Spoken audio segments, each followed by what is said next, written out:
Saudaraku, firman Tuhan ini biarlah membawa kita untuk percaya sungguh-sungguh bahwasanya mujizat Tuhan masih berlangsung. Bahwasanya penginjilan yang berhasil adalah penginjilan yang disertai dengan kuasa Tuhan, yang disertai dengan tanda-tanda, yang disertai dengan kesembuhan orang sakit, yang disertai dengan kebebasan yang terikat. Itulah dia macam penginjilan yang dilakukan oleh Tuhan Yesus. Dan Tuhan sendiri berkata, pekerjaan-pekerjaan yang aku kerjakan akan kamu kerjakan. Bahkan pekerjaan-pekerjaan lebih besar daripada ini karena aku pergi kepada Bapa. Ini bagi setiap orang percaya. Biarlah firman Tuhan ini membuat saudara percaya bahwasanya mujizat masih berlangsung. Dan Tuhan mau memakai saudara dalam hal ini. Dan juga terlebih-lebih membuat saudara lapar dan haus akan pelayanan yang berkuasa. Lapar dan haus akan tanda ajaib, tanda mujizat. Lapar dan haus akan karunia Roh Kudus yang memang sudah diberikan Tuhan pada gerejanya, terlebih gerejanya pada akhir zaman ini. Firman Tuhan berkata, mintalah maka akan diberikan kepadamu, carilah maka kamu akan mendapat, ketuklah pintu maka pintu akan dibukakan bagimu. Siapakah yang mau mencarinya dengan sungguh-sungguh?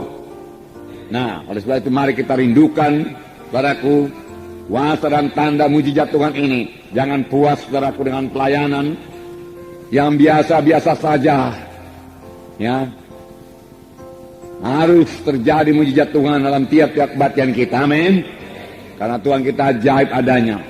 Kalau saudara membaca kitab kisah para rasul, karena itu kisah perbuatan dari Roh Kudus, amin.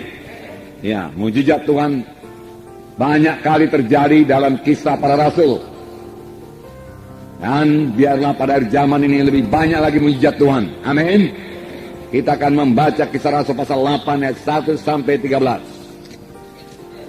Haleluya. Jadi Simon yang tukang sihir ini juga takjub melihat tanda-tanda dan mujizat-mujizat besar. Tanda-tanda yang besar, mujizat-mujizat yang besar terjadi.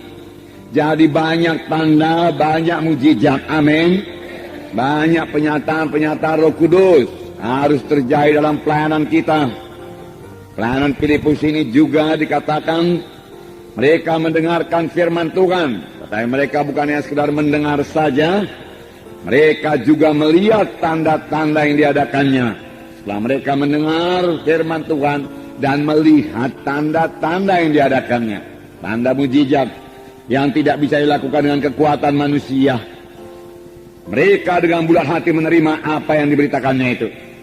Sebab dikatakan dari banyak orang keluarlah, orang-orang yang kerasukan keluarlah roh-roh jahat itu dengan suara keras. Berteriak dia. Setan bisa berteriak memakai mulut orang yang kerasukan itu. Dan banyak orang lumpuh dan banyak orang timpang. Bukan sedikit, banyak. Biarlah kita merindukannya.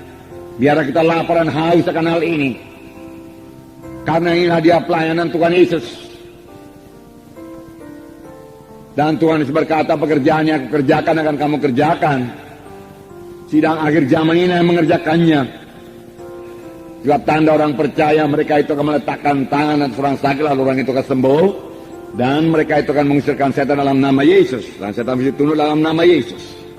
Nah, saudara, setan bekerja sepanjang zaman. Dalam pelajaran-pelajaran kita yang lalu kita telah melihat bahwasanya setan berusaha menghancurkan gereja pertama. Setan tidak peduli walaupun gereja itu masih sangat muda. Lebih cepat dihancurkan lebih baik. Itulah dia setan.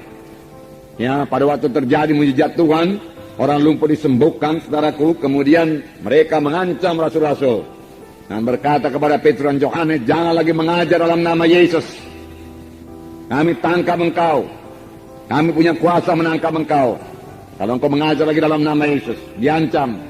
Tetapi ancaman ini bukannya menakutkan rasul-rasul, tetapi bawa mereka berdoa dengan sungguh-sungguh dan berserah hati berdoa, sehingga saudaraku, gereja pertama bertumbuh dengan cepat dan kuasa dan mujizat Tuhan bertambah-tambah lagi dinyatakan. Amin, saudara. Firman Tuhan mengatakan demikian. Bertambah-tambah lagi dinyatakan. Mujizat-mujizat terjadi dan banyak orang diselamatkan. Dalam Kisah 5 ayat 12 saya bacakan kepada saudara.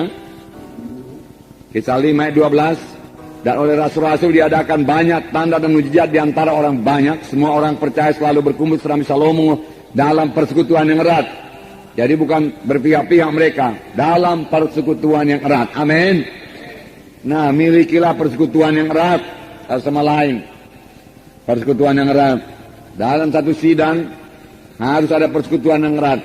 Harus bersehati supaya sidang itu bisa diberkati Tuhan. Amin. Rumah tangga yang bersehati adalah rumah tangga yang diberkati Tuhan. Amin. Ayat 14. Dan makin lama makin bertambahlah jumlah orang yang percaya kepada Tuhan, baik laki-laki maupun perempuan. Nah, langkah baiknya ini, ya. Bahkan mereka membawa orang-orang sakit keluar ke jalan raya dan membaringkannya di atas balai-balai dan tilang, supaya apabila Petrus lewat, setidak-tidaknya bayangannya mengenai salah seorang dari mereka. Jadi karena tidak sempat lagi meletakkan tangan, bayangan Petrus saja menyembuhkan. Bukan bayangan Petrus menyembuhkan, kuasa Tuhan menyembuhkan. Karena mereka punya iman pada Tuhan. Amin. Dan bayangan Petrus itu hanya sebagai point of contact saja. Ya. Mereka sembuh. Ayat 16. Dan juga orang banyak dari kota-kota sekitar Yerusalem datang berduyun-duyun dan membawa orang-orang yang sakit dan orang-orang yang diganggu roh jahat. Ada yang sakit, ada yang diganggu roh jahat. Jadi ada roh jahat mengganggu, hati-hati. Ya. Kita bukanlah orang yang mau bersoal jawab, berdebat-debat, saudara. Kita perlu menyatakan tanda ajaib, tanda mujizat, membuktikan bahwasanya Yesus hidup dan dia bangkit daripada kematian dan dia bekerja. Amin.